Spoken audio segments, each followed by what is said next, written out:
Okay, so Asher and I are here at the butcher shop, and we've got our hog. So here's the smaller of the two. Was 121 pounds. I estimated that that one was going to be 120, so very close on that one. This one, I'm not sure. I'm not sure exactly what happened with that one because it's 134 pounds. But he was one that he wouldn't let me measure him, so I couldn't really get a real accurate weight on him. Or you apply that formula there, but if you see, they're not quite as long, but they're like, here's a small Hampshire boar, 130 pounds, blue butt gilt, 150 pounds. This one you can see is a little bit thicker, longer. That one is 212 pounds, says it's a Hampshire boar. So, not too fat. I don't think there is some fat on them, but you can see, I hope it comes up, this is a much whiter fat, much cleaner looking fat than some of these commercial type breeds that are probably grain fed or heavy corn fed. So there's some leaf lard in there. So, all right, well, we'll see. We'll do another video here when we get the cuts all done. So stay tuned for that. Okay, so Asher and I are trying out this new position on the baby backpack. He's getting to the point where he's too tall riding in the front. He bumps up against my chin. So we're gonna have him riding in the back. And he's turned around. Asher! Asher!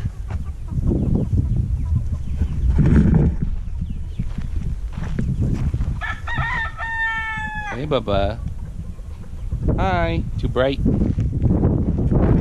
Too bright. Okay, so I just got my pig back from the butcher. He's 121 pounds hanging weight. And I'm going to open up some of the boxes and show you some cuts here. See how we did. Alright, so here we've got a pork front shoulder roast. I asked him for about a 3 to 4 pound roast. So let's see how much this one weighs. So almost 5 pounds, which that's okay. Good. A lot of meat, a lot of marble.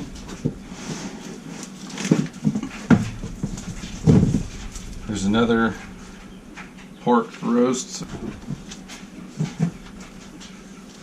We've got a couple packs of neck bones for some soup. That's good. Now this is something I did a little bit different this time. Is I actually had them leave the fat back on the chop here, because last time they trimmed the whole pig, and even though I told them not to, so I was really trying to reiterate this, but I wanted to see how much of the fat was actually on the back there once it was butchered, and that's actually really good. I like that's about an inch or so, and then we've just got the chop, and I asked for 1.25 inches. That's about 1.25 inches, so that's a good pack, 2-pack of chops right there. Happy with that. And then these right here, here's a pack of spare ribs. This is actually fresh side. So basically this is the belly that I had them slice up. And last time they left this all in one big muscle group, one big piece of meat, and it was pretty impossible to have in my freezer. So I asked them if they would cut it, and they said, yeah, that's no problem. So here's the tongue. I asked them to hold the tongue out. Here's my liver. They cut that up into 2 smaller pieces, which is good because last time they gave me a big old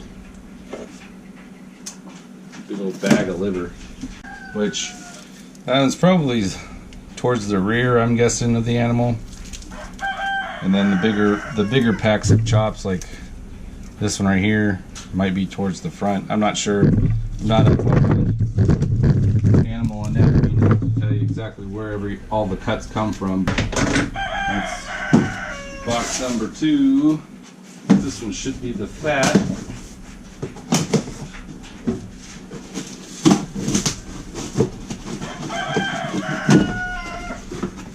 And it is. So that's good. That's good. There's about half as much fat as the first pig that I had processed, and some of that's going to be because of the chops have more fat on them. But last time this box was like full, and so this is probably, I'm guessing about 10 pounds. Let's see, I'll put it on the scale with the box. Let's see what we got.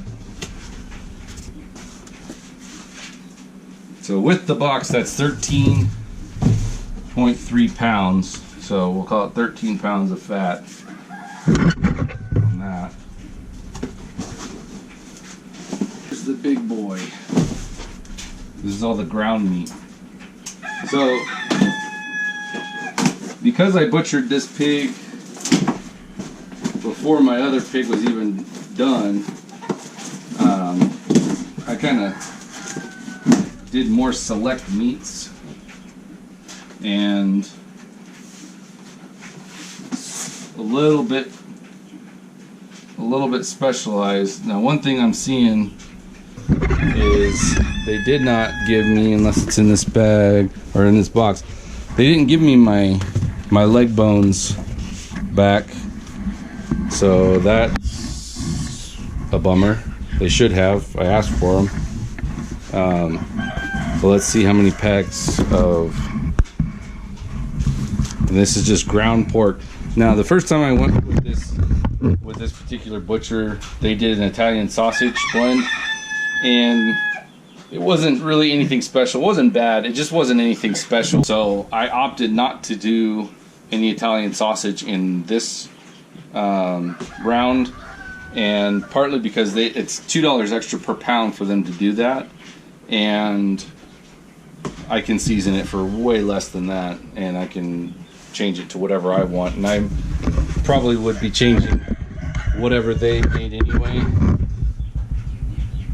again. So I'm gonna just throw this box up here so that I can count these ground packages here. So we got 34 packages of ground pork. Get my little thrifty scale back out, and just under a pound, right at a pound, right at a pound. This one looks small. A little under a pound. So they're roughly 1 pound packages. So we've got 20 packs of bone-in chops, a couple packs of liver, 2 packs of spare ribs, 9 packs of belly, some pork tongue, a couple neck bones, and a couple shoulder roasts. And we've got the fat that we can render down for lard. So all in all, oh, plus, let's not forget, 34 packs of ground pork. So all in all, I'm pretty happy with that.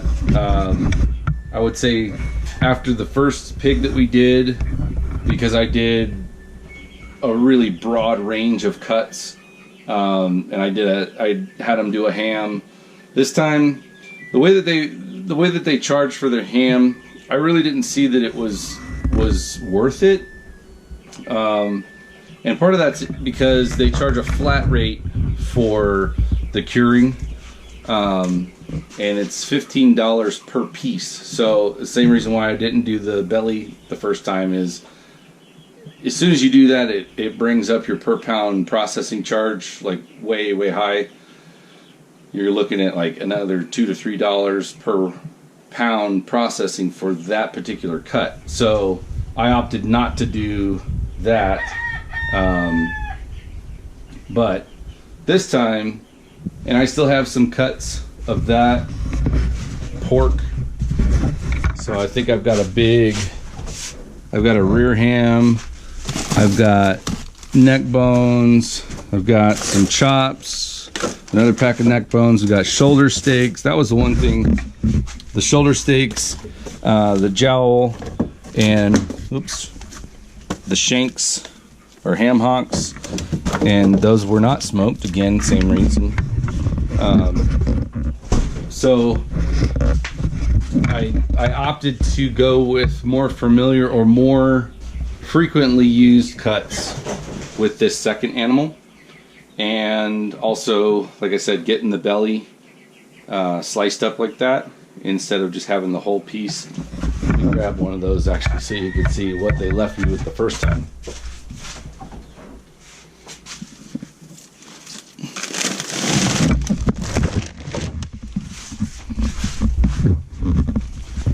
So this is a belly here, and you can see there's not a whole lot, and again, this was a much fatter pig than I wanted him to turn out to be.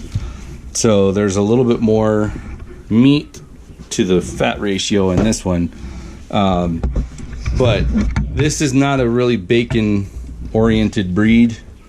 But I'd rather have all these small packages than a couple of these big packages just sitting in my freezer. So at some point in time, I've got to figure out how I'm going to cut this down into a usable cut. I may just use it as like bean soup or whatever base. Get a lot of fat out of it, not a whole lot of meat, flavor, whatnot.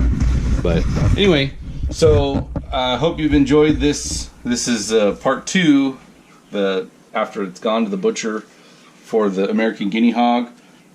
Please give us a thumbs up if you like this video. If you would, please subscribe. Click the bell notification so that you get notified of any other future videos. If you haven't yet, please go back and look at some of the other videos we've got about the pigs and the chickens that we've got here on the farm, along with the farmhouse itself. Like you can see, I'm going to be hooking up my range that just came yesterday, and over the next week or so, hopefully be putting this backsplash in. So I'll continue to update things as they get worked on around the farm here, around the house and whatnot. So I got to get this stuff in the freezer. So until next time, God bless. The little babies are out and exploring.